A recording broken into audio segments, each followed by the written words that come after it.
Our lesson today is the 7 trumpets of the book of Revelation.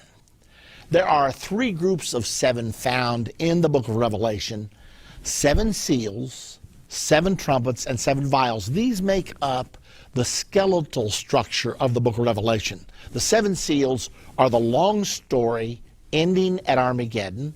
The 7 trumpets are the shorter story also ending at Armageddon. And the 7 vials are the real short story ending at Armageddon. Now we know the 7 vials do not actually take place until after the mark of the beast is administered. We know this because when the first vial is unleashed, the Bible tells us very clearly that it will be unleashed upon the people that have taken the mark of the beast. So from that, we know that it will all be enacted at the time of the very end. Now, not only are there skeletal structures in the book of Revelation of 3 sevens, 7 seals, 7 trumpets, 7 vials, but in addition to that, the book of Revelation has what we call parenthetical chapters. This is sort of like color commentary. While we're telling the main overview, every once in a while there's a chapter thrown in that will tell you, for example, chapter number 12 of Revelation talks about a war in heaven when Satan is cast down and confined to the earth for the final 3.5 years. Revelation number 13 gives us a view of the one world government and the Antichrist that heads that one world government, of the one world religion and the false prophet who will be the leader of that one world religion, and also the mark of the beast, the economic system of the end time one world governmental system. So that's when we understand the book of Revelation, that really helps us to understand. If we understand the skeletal structure of the 3 sevens, 7 seals, 7 trumpets, 7 vials, and then we also understand other chapters are thrown in order to give us a fuller understanding of what this is really all about. Now we're focusing today on the 7 trumpets. It begins in Revelation chapter number 8, verse number 6. Listen to it. And the 7 angels which had the 7 trumpets prepared themselves to sound. Now when we deal with these 7 trumpets, we're not going to start from 1 through 7, because the way God helped me to understand the 7 trumpets, He first of all helped me to understand trumpet number 3. And I feel like that if that's the way God helped me to understand, that's probably the best way for me to try to help you understand. So let's look at the 3rd trumpet first. It's Revelation chapter 8, verse 10 through 11. And the 3rd angel sounded, and there fell a great star from heaven, burning as it were a lamp. And it fell upon the 3rd part of the rivers and upon the fountains of waters, and the name of the star is called wormwood. And the 3rd part of the waters became wormwood, and many men died because of the waters. So don't forget wormwood, and don't forget that many men died because of the waters. Now I'll never forget how this all came to me. What happened was, it was back in 1995, and I was working on the manual for our course called Understanding the End Time. It was the first edition of that course. And I had heard a rumor that wormwood meant Chernobyl, that the word Chernobyl was the Russian word for wormwood. But when you deal with Bible prophecy, you hear all kinds of theories. And I had learned not just to accept everything that came my way. I mean, I've got 75 Antichrists in my filing cabinet right now. I mean, so many people, a lot of people contacted me and said, I know Ronald Reagan is the Antichrist because his name is Ronald Wilson Reagan. Ronald has 6 letters, Wilson has 6 letters, Reagan has 6 letters. Therefore, his name is 666, and that's the number of the name of the Antichrist. Well, obviously he was not the Antichrist, but I get all kinds of theories. So when I hear something, a possible explanation of one of the prophecies of the Bible, I listen, but I just don't swallow it hook, line, and sinker, because I found out over time that that's not the best thing to do. So I was working on my manual for the first Understanding End Time production, and everything was flowing that day. I was sitting there, I was typing, and everything was really going great. And you know, when writers are writing, sometimes it flows and sometimes it doesn't. Well, this particular day it was flowing. My door was shut to my office. I was all alone. I was excited. I was behind on my deadlines, but I was catching up, and so I was really feeling good. And as I was writing, nothing about wormwood, nothing about Chernobyl, nothing about the third trumpet. It was like something spoke to me. I thought it was God, actually. It just spoke to me and said, you know that rumor you heard about wormwood being Chernobyl? I want you to check that out. And I remember thinking in my mind, now I'm all by myself in my office. I remember thinking in my mind, wait a minute. I'm busy. I'm doing good. Everything is flowing. I don't want to stop and do that right now. And furthermore, you know, 3 weeks at the library trying to dig out this piece of information, I just don't have time for it right now. I have to get this manual finished. And it's like God spoke to me and said, it won't take you any time. Just pick up the phone, call the library, they'll do the research for you.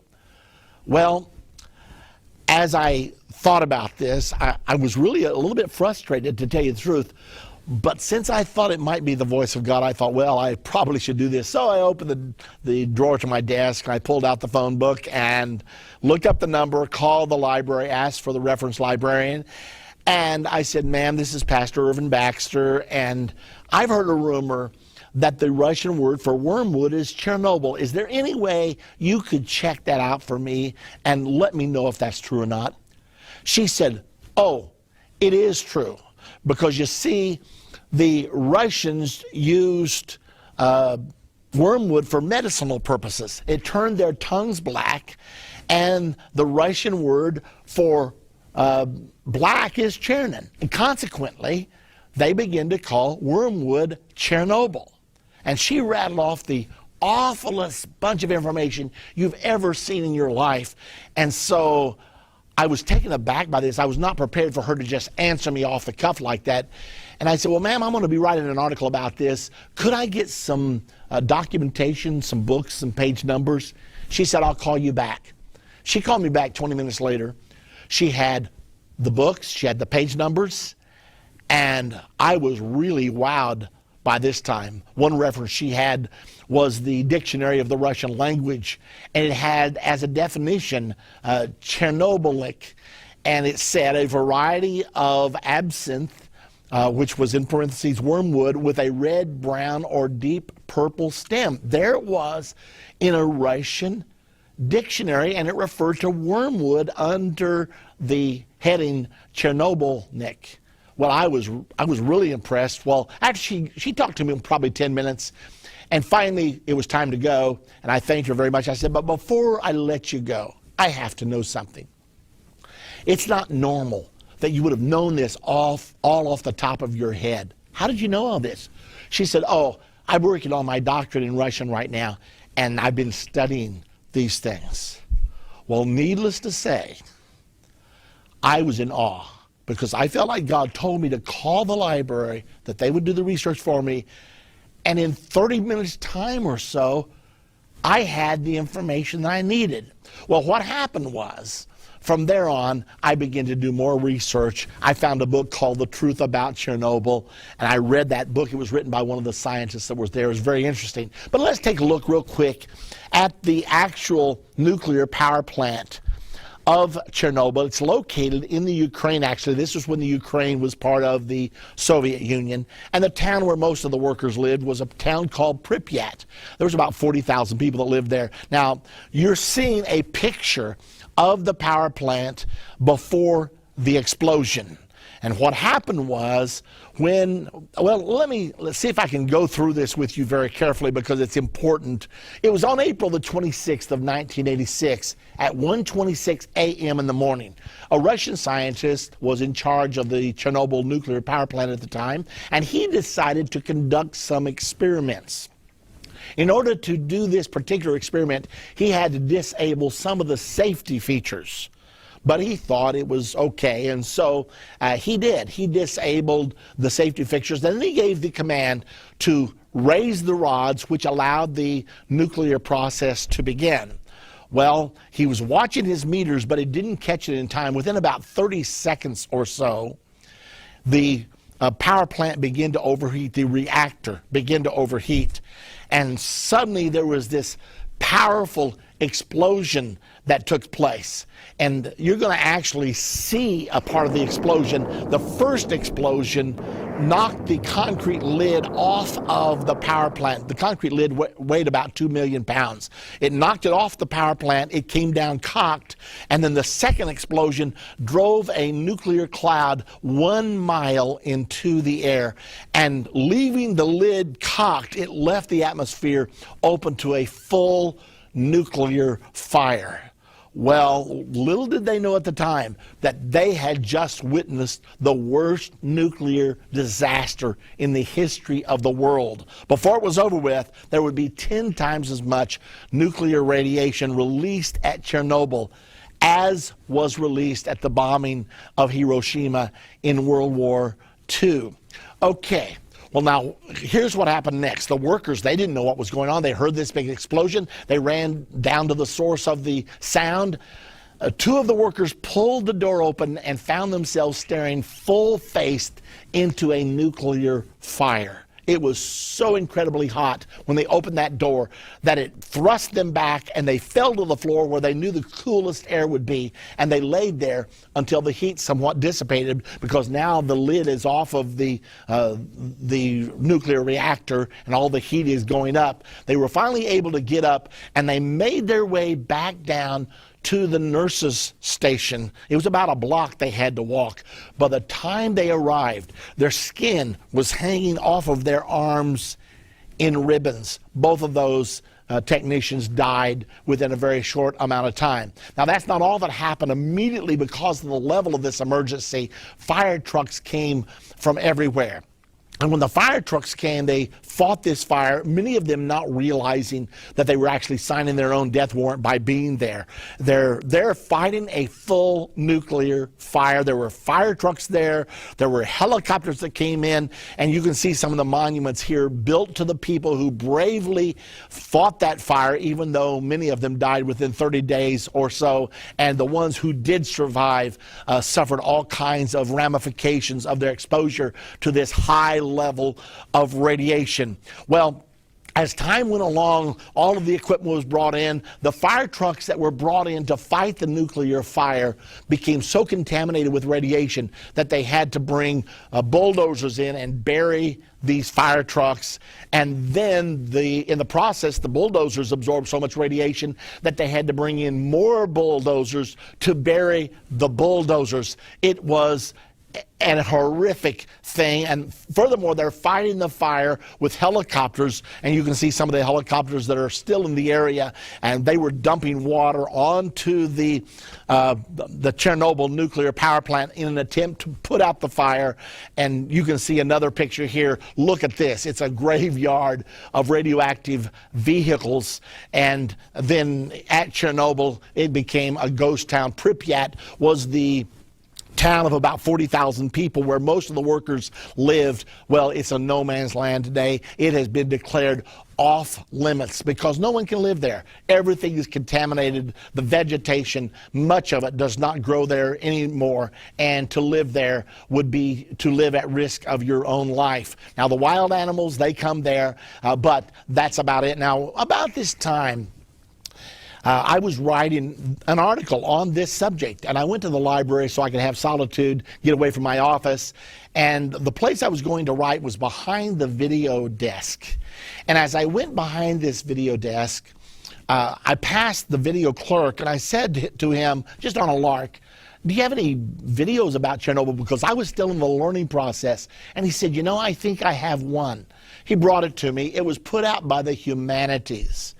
And they had a machine there where I could look at it on the spot. And I was so curious about this because I was writing about it at the time. So I went over there and I pushed in the video and I began to watch.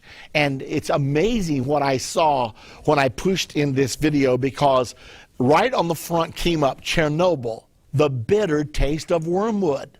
Now, this was not put out by a religious organization. It was not put out by a prophecy ministry. And yet here they somehow had associated Chernobyl with wormwood, and the prophecy said that a star by the name of wormwood was cast into the earth. Now that's not all it said, because it had many other things to tell me in this video. The main message of this video was that the waters made the Chernobyl nuclear accident so deadly. Here's what happened. Let me see if I can tell you the story. When the nuclear cloud was driven 1 mile into the air, the winds caught the cloud, and they carried it first of all into Sweden, then into Italy, then into Germany, then into Great Britain.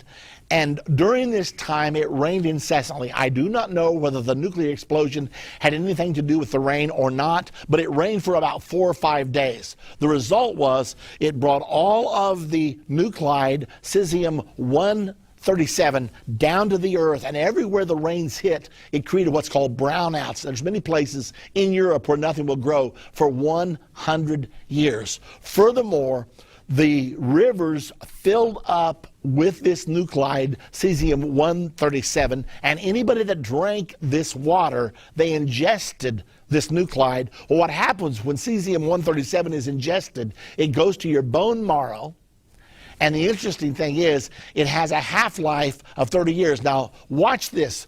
The rain came down, filled the waters of Europe, and it was radioactive, and everything it touched became radioactive. There were reindeer being raised for domestic consumption in Europe, about 100,000 of them. All of them had to be killed.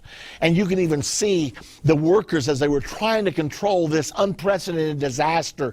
They actually had Geiger counters measuring the level of radioactivity. It goes way beyond the safe zone here. It was an accident that was unprecedented. There's never been anything like it in the history of the world.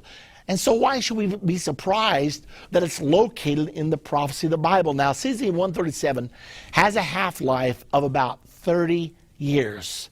And many of the children especially were affected because they ingested this. And one of the things that cesium-137 does, it attacks your thyroid gland. And in the area of Pripyat, in that area around the Ukraine, the thyroid cancer is about 248 times the normal thyroid cancer rate, and many people are still suffering. Altogether, as a result of the Chernobyl nuclear accident of April the 26th of 1986, about 125,000 people have died. The scientists and the doctors estimate that around 2 million people are infected, and eventually what happens is when cesium-137 lays in your bone marrow, it will eventually cause a person to have cancer. So it's very interesting to see what happens.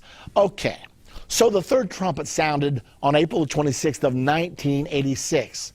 This being true, when did the first trumpet sound? When did the second trumpet sound? Because obviously they would be before the third trumpet. And I asked myself that question. Well, let's look now at the sounding of the second trumpet. It's found in Revelation chapter number 8, verse 8 and 9. And the second angel sounded, and as it were, a great mountain burning with fire was cast into the sea.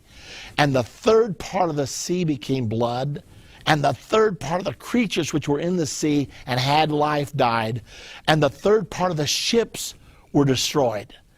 And when I went back to study after I felt like I understood the third trumpet, the Chernobyl nuclear accident, when I went back to study these others, I said, a third part of the ships were destroyed? That's never happened. I would surely know about that. And so I thought, well, maybe I'm off. Maybe I'm misunderstanding something here. However, about a year later, I was thinking about everything, and my mind went to World War II. Now, World War II is the greatest disaster the world has ever known. 52 million people died there. And I thought, I wonder how many ships participated in World War II and how many of them were sunk. So I asked my research assistant, Kathy, I said, Kathy, go to the library, see if you can find out how many ships participated in World War II and how many were sunk. She came back about 3 days later, and she laid on my desk the statistics she had dug up, and I looked at them, and I looked at Kathy, and I said, Kathy, I didn't intend for you to cook the books. I want the truth. Well, what she showed me was that there were 105,127 ships that participated in World War II, and 36,387 of them were sunk. Well, I quickly did the calculation. It's about 1/3 on the money. And I said, Kathy, are you sure? She said, the librarian helped me. This is the way it was. 1/3 of the ships were destroyed. Well, the rest of the prophecy says that there would be a great mountain burning with fire cast into the sea. I had seen pictures of nuclear explosions, and they looked like a huge mountain on fire. And I thought, why should it be incredible that the first nuclear bomb dropped on the human race should be in the book of Revelation? And why should I think it's incredible that World War II, the greatest war the world's ever known by far, 52 million dead? And that's when I realized that in this second trumpet prophecy, I was seeing here the nuclear explosion at Hiroshima and Nagasaki, and also 1/3 of the ships were destroyed. I became quickly convinced that the second trumpet was World War II. My next question then was, okay, well, what's World War I then? So back to the Bible, Revelation 8, verse number 7, and the first angel sounded, and there followed hail and fire mingled with blood, and they were cast upon the earth. And the third part of the trees was burnt up, and all green grass was burnt up. I thought, okay, if the second trumpet is World War II, the first trumpet, could it be World War I? Because up until the 20th century, we never had a war with 1 million fatalities. And World War I comes along, and they called it the Great War, and there were 8.2 million dead. It was totally unprecedented. So could that possibly be the first trumpet? What does this mean? Hail and fire mingled with blood. And I thought about the new implements of warfare, the bombs, the huge guns. And also it says all green grass was burned up. And I thought I remembered in school studying about a thing called the scorched earth policy. And what happened was most of the battle occurred in World War I between France and Germany, and there was an area in there where the policy was don't leave anything, burn everything up. That way, if you lose the territory, you leave no resources for the enemy to live off of the ground. So don't leave the crops, don't leave any green thing, and they called it the scorched earth policy. Well, after I studied for a while, I came to the conclusion that the first trumpet was probably World War I. Of course, that's when biological weapons were first used. It was horrendous. Our men and the Allied troops and the German troops all engaging in unprecedented warfare. It was absolutely terrible what they went through as they fought this horrible battle. So when I looked at the prophecy and looked at what happened in World War I, it made sense to me that World War I would be the sounding of the first trumpet. Okay, now let's summarize everything. Now let's look at it. So this is the overview of the first three trumpets. First trumpet, World War I, 8.2 million dead. Prior to this, there had never been one war with 1 million dead. In 6,000 years of recorded human history, not one war with 1 million dead. All of a sudden we have this great war, 8.2 million dead. Then, second trumpet, World War II, 52 million dead. 1/3 of the ships destroyed. A great mountain burning with fire. Everything seemed to fit.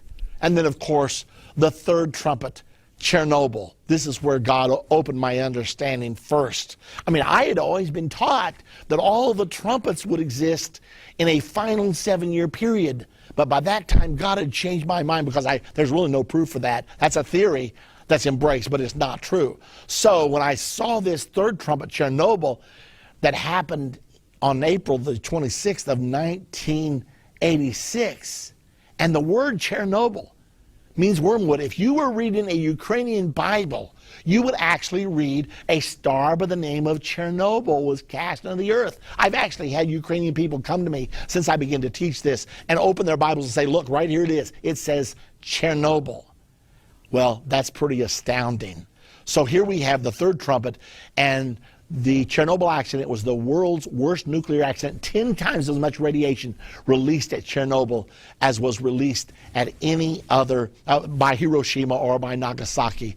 So once I saw this, I realized I was looking at something amazing. In our next segment, we're going to look at trumpets 4, 5, 6, and 7. Don't miss it. Now, in our last segment of End of the Age, we began our study of the 7 trumpets. We learned that the first trumpet was World War I, the second trumpet World War II, and the third trumpet was the nuclear accident at Chernobyl in 1986, when 10 times as much radiation was unleashed into the air than was unleashed at the bombing of Hiroshima. Today, we will learn about trumpets 4, 5, 6, and 7. Now, I'm taking a little bit of liberty here again in order to effectively communicate with you, because the 5th trumpet helps us to understand the 4th trumpet. So we're going to go to the 5th trumpet first. The account is Revelation 9, verse 1 and 2. It states there, "And the 5th angel sounded, and I saw a star fall from heaven unto the earth. And to him was given the key of the bottomless pit. And he opened the bottomless pit, and there arose a smoke out of the pit, as the smoke of a great furnace. And the sun and the air were darkened by reason of the smoke of the pit." Now, I'll never forget, way back in 1990, 1991, Saddam Hussein, who was, of course, the president of Iraq, he decided he wanted to invade Kuwait. He wanted to take control of the oil riches of Kuwait. Already, Iraq was very rich in oil. But now then, if he was able to take Kuwait, he would be that much richer, because he had dreams of rebuilding Babylon. He actually had launched an effort to rebuild the city of Babylon. He actually had pictures of himself taken. He had a uniform made to look like Nebuchadnezzar way back in the Old Testament in 586 BC when he destroyed Jerusalem. Saddam Hussein had dreams of destroying Jerusalem again and getting rid of the nation of Israel. So he actually had a uniform made for himself that looked like Nebuchadnezzar, and he actually stood in a chariot and had his picture taken. So he thought that if he could take control of the oil riches of Kuwait, adding that to what he now controlled, that it would enable him to have power, and he could become the premier power of the Middle East. So when he invaded Kuwait in the fall of 1990, when that happened, immediately President George Herbert Walker Bush, our president at the time, went to the United Nations, asked for a resolution against Saddam Hussein. The UN passed the resolution, and 29 member nations devoted either troops or military supplies to the battle against Saddam Hussein. So the coalition forces, the world community, went against Saddam Hussein, and they began to drive him back out of Kuwait. Now, Hussein thought he had a green light from the United States of America to take this action. Now then, he's very angry. So as he knows he's going to be forced out of Kuwait, he cannot stand before the firepower of the United States of America and all of our allies. So he knows he's going to have to leave, but he's not going to go easy. He decides that he will set 700 of the world's richest oil wells ablaze. The oil wells of Kuwait are very productive. And so he decided to set 700 oil wells ablaze, and he did. Now, when they begin to burn, they actually block the sun and the sky for over 3 months. I want you to see, we have a clip from the video, The Fires of Kuwait. And I actually want you to take a look at some of this footage right now. Watch this. Now, you're looking at pictures in the daytime, but it looks like it's midnight. Notice that the firefighters are there. They brought firefighters from all over the world. The fires were so hot that they actually would reach 2,000 degrees, and it was very difficult for the firefighters to fight these fires, and they had to even spray water on their fire trucks continually to keep the metal of the fire trucks from melting. And so for 3 long months, these fires belched smoke into the atmosphere. I have another shot here for you to see of Kuwait at noontime. This is another picture. I think this appeared in one of the magazines. And you're seeing the sky and the sun was blocked out by reason of the smoke. Now, why is this so important? Because the prophecy says this, and I know of not one more incident in all human history that could fulfill this particular prophecy. The Bible specifically says that the sun and the sky were darkened by reason of the smoke that came out of the bottomless pit. Now, if the oil's coming out of the earth, then maybe that teaches us the bottomless pit is in the middle of the earth. Let's look at the rest of the passage. Revelation 9, verse 3. And there came out of the smoke locusts upon the earth, and unto them was given power, as the scorpions of the earth have power. And the shapes of the locust were like unto horses prepared unto battle, and on their heads were as it were crowns like gold, and their faces were as the faces of men. And they had hair as the hair of women, and their teeth were as the teeth of lions, and they had breastplates as it were breastplates of iron, and the sound of their wings was as the sound of chariots of many horses running to battle. Okay, what is John saying here? Remember, this is 2,000 years ago. But he's seeing locusts with breastplates of iron, with faces of men. The sound of their wings was the sound of many chariots or many horses running to battle. What do you think John was seeing? Was he seeing helicopters? Was he seeing jet airplanes? All this is written in symbols. He had never seen a helicopter. He had never seen a jet airplane. Had no clue what they were. But he said these are locusts.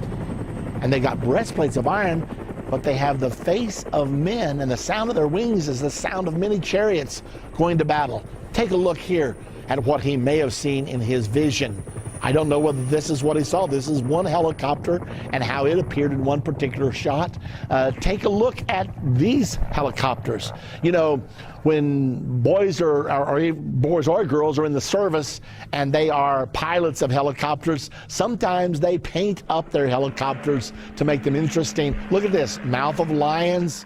Does this look like locusts to you? I mean, you got to admit, this look a lot like locust. And take a look at this next shot, because here you see helicopters, breastplates of iron, faces of men. It appears to me that that's what John was seeing, and he was talking about warfare in the 20th century. Now, that's not all the prophecy, however. Let's go a little further. In verse 11, it continues the prophecy, and it says, and they had a king over them, these warriors, these armies, which is the angel of the bottomless pit, whose name in the Hebrew tongue is Abaddon, but in the Greek tongue hath his name Apollyon. Now, if you look up in a dictionary, it defines both the Hebrew Abaddon as the destroyer, and the Greek Apollyon means the destroyer. Some translations of the Bible actually say they had a king over them named the destroyer.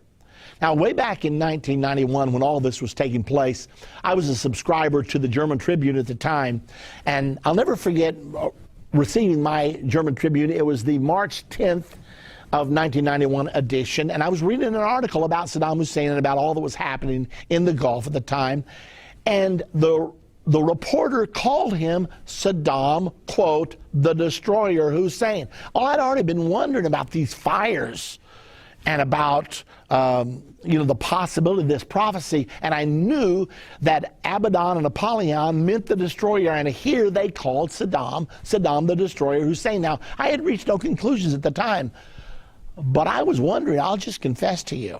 Okay, well, it's about a little while later, actually quite a bit later, 6 years later, in 1997. I still was not certain about all this, but I was a subscriber to the international edition of the Jerusalem Post at the time. I was scheduled to preach out of town one evening, and my wife was going to drive me, and as we were getting ready to leave, my Jerusalem Post had just arrived. She said to me, you want to take your post along? You might want to read it on the way. And I said, well, sure, let's do that. So she's driving, and I'm sitting there reading the Jerusalem Post, and there was a particular story. It was a human interest story back in the middle of the Jerusalem Post. And I was reading this story. It was about the last family out of Baghdad. the last Jewish family out of Baghdad, and the Jerusalem Post was doing an interview with this family that had just arrived in Jerusalem. But what I found so interesting was the lady relating the story was telling about how when Saddam's mother was pregnant with Saddam, that she was having a horrible pregnancy. And the Iraqi doctors recommended an abortion. However, she didn't want to get an abortion, so she moved to the section of Baghdad where the finest doctors were available. They were the Jewish doctors. And the Jewish doctors nursed her through her pregnancy with Saddam Hussein. And in the Jerusalem Post, it said when he was born, she decided to name him Saddam, because Saddam means destroyer, and he almost destroyed her. I looked at that absolutely stunned. And that was sort of the icing on the cake for me. That's when I decided, since I found out that the Arabic word for Saddam actually means destroyer.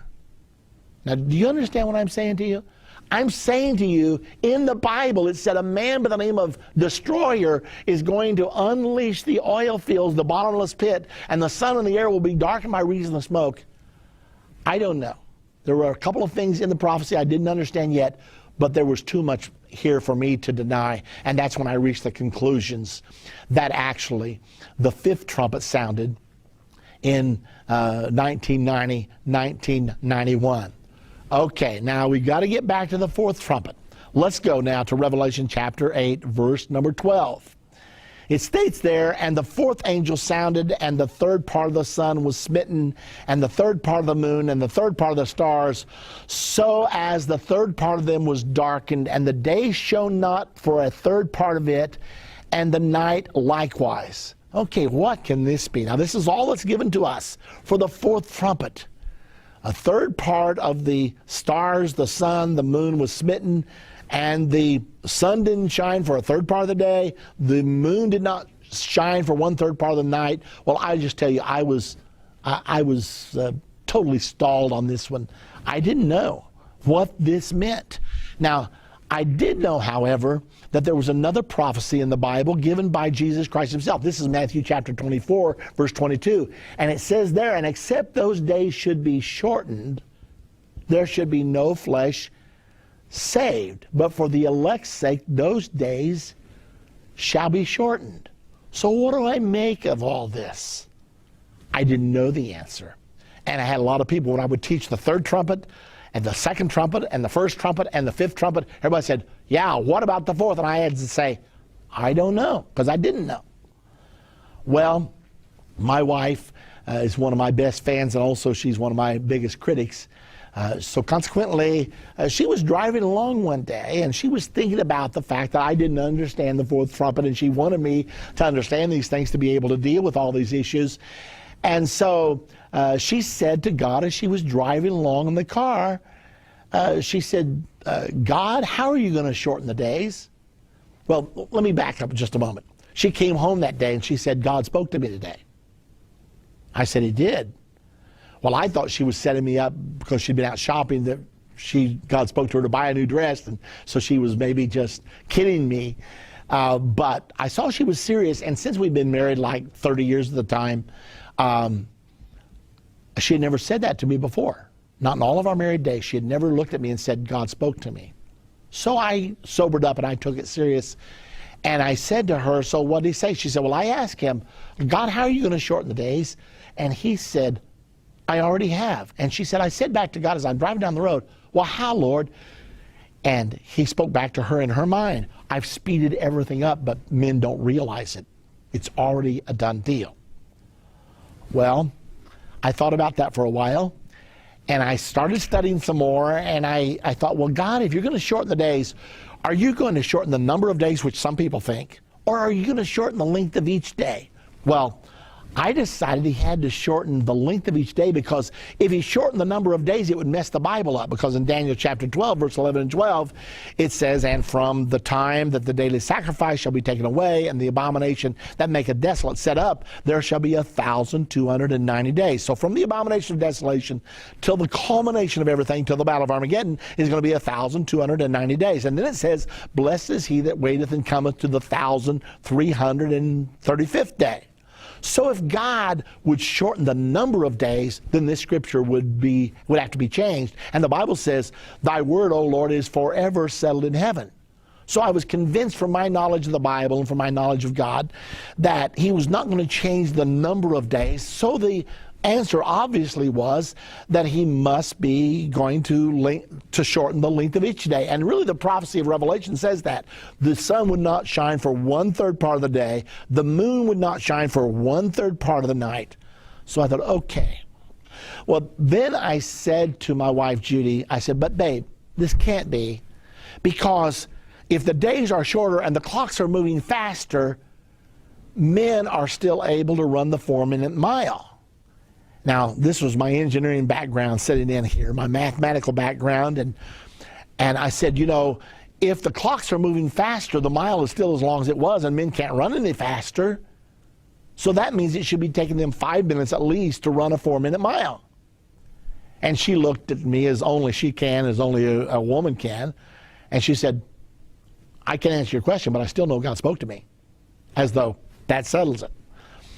Well, about a week or so later, she and I were in a restaurant, and there was a professor from Richmond, Indiana there that followed a lot of our teachings, and he happened to be at the restaurant. And so Judy went up to him and said, hey, she began to tell him about what she felt like God spoke to her.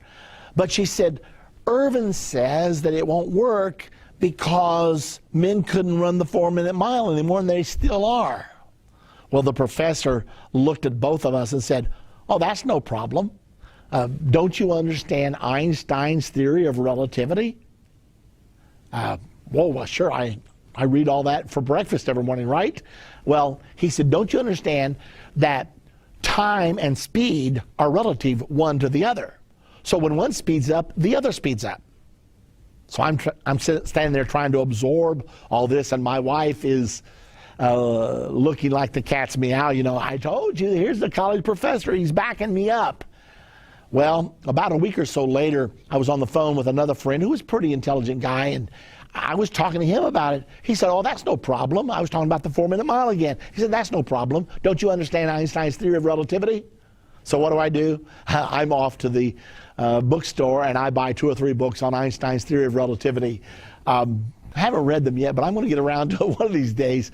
But anyway, it certainly, since I was convinced the 3rd trumpet sounded and the 5th trumpet sounded, it seemed like to me that maybe my wife, in fact, was right, as much as I hated to admit it. Okay, so when did the 4th trumpet sound? If it did sound, when did it sound? Well, we know the 3rd trumpet sounded in 1986, and we know the 5th trumpet sounded in 1991. So is there any major event between 1986 and 1991 that could maybe be related to the shortening of the days? Well, back in 1968, God allowed me to understand that the Berlin Wall was going to come down, the 2 Germanys would be reunited. I actually put it in a book that I published in 1986. I stated that the Berlin Wall was coming down, the 2 Germanys would be reunited, and that would be the beginning of the New World Order. Well, that was going to be a turning point. As a matter of fact, that's what prompted me to start End Time Magazine, because I felt like that was really the beginning of the end time. Well, furthermore, 10 years after 1989, Merrill Lynch actually put out a full-page ad in USA Today, and the title said, "The world is 10 years old today. Congratulations, happy birthday." And they were actually stating that the new world began when the Berlin Wall fell on November the 9th of 1989. Well, recently I was listening to a speech by Mr. Tony Blair. He has a new foundation called the Tony Blair Foundation. It's the combination of faith and globalization. And he said that globalization began with the fall of the Berlin Wall. So it's very much a pivotal event. And I said, well, God, maybe that's when you speeded everything up. And I think that probably is correct. Okay, well, let's look at the sixth trumpet now. Revelation 9, verse 13. And the sixth angel sounded, and I heard a voice saying, loose the four angels which are bound in the great river Euphrates. And the four angels were loosed, which were prepared for an hour, a day, a month, and a year, for to slay the third part of men. And the number of the army of the horsemen were 200,000, and I heard the number of them.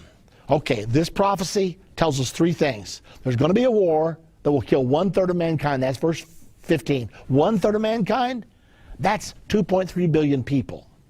Big prophecy. And the war is going to start from the Euphrates River. And the Euphrates River is in the Middle East. And the number of the army that will participate, one of the armies will be 200,000. That's an army of 200 million. Okay, now let's make sure we understand about this war. It starts from the Euphrates River. There are four angels bound in the great river Euphrates.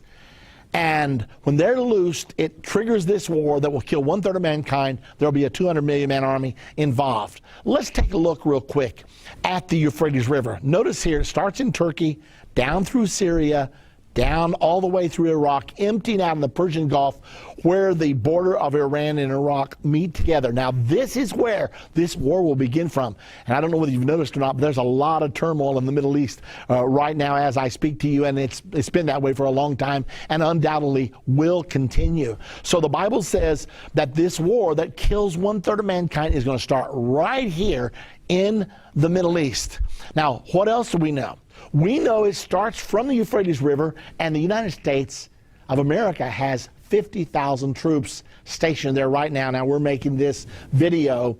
Here we are in the middle of 2011. We've got 50,000 troops there right now. You can see the American troops there. The other thing we know about this Euphrates River is that it's a 100% Islamic river. Now, what does that tell us? If the Euphrates River is going to emanate from there, it's obvious that Islam, with its 1.5, 1.6 billion people, will be involved in this war. So this is a prediction of a war that's going to kill 1/3 of mankind. What do we know for sure? We know that China has a population. She could field 200 million soldiers. Islam has a bigger population. They also could field 1/3 or 200 million soldiers. They have enough population that they could field 200 million soldiers. So will the army of 200 million soldiers be Islam or China? Probably both, because if you're going to kill 1/3 of mankind, you're going to have to kill a lot of people. So anyway, that's the sixth trumpet prophecy of this war that's coming, and it could happen really at any moment. By the time you're watching this DVD, we may be in the middle of it. I don't know for sure. I know for positive, though, this war has to happen before the Great Tribulation begins. So that gives us a little bit of guide of what the Bible says is going to happen. Okay, now to the seventh trumpet. Revelation 11, verse 15 through 18. And the seventh angel sounded, and there were great voices in heaven saying, the kingdoms of this world are become the kingdoms of our Lord and of his Christ, and he shall reign forever and ever. And the nations were angry, and thy wrath is come, and the time of the dead, the nations were angry, the time of the dead, that they should be judged, and that thou shouldest give reward unto thy servants the prophets, and to the saints, and them that fear thy name, small and great, shouldest destroy them that destroy the earth. So what happens under the seventh trumpet? The kingdoms of this world become the kingdoms of our Lord and his Christ. His wrath is come, rewards given to the saints. This is the second coming of Jesus Christ. The Apostle Paul taught us about the last trumpet in 1 Corinthians chapter 15, verse 51 through 53. Behold, I show you a mystery. We shall not all sleep. That means we will not all die. But we shall all be changed in a moment, in the twinkling of an eye, at the last trumpet. There it is. For the trumpet shall sound, and the dead shall be raised incorruptible, and we shall be changed. For this corruptible must put on incorruption. This mortal must put on immortality. So what's going to happen is the people who are dead, who have been born again, will be raised from the dead. And when all of us that are still on the earth serving God, we will be changed from mortal to immortality in the twinkling of an eye. Then we will be caught up together with the dead who have raised. Together we will meet the Lord in the air, and so shall we ever be with the Lord.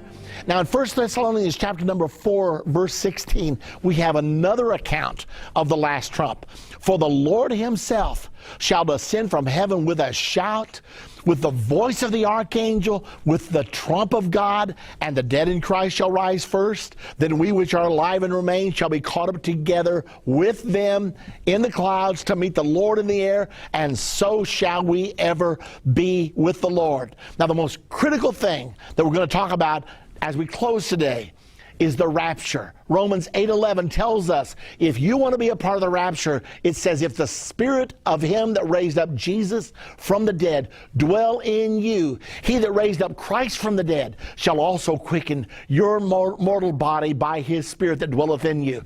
You want to make sure you've received the wonderful gift of the Holy Ghost, because that's the power that will raise you up in that last day.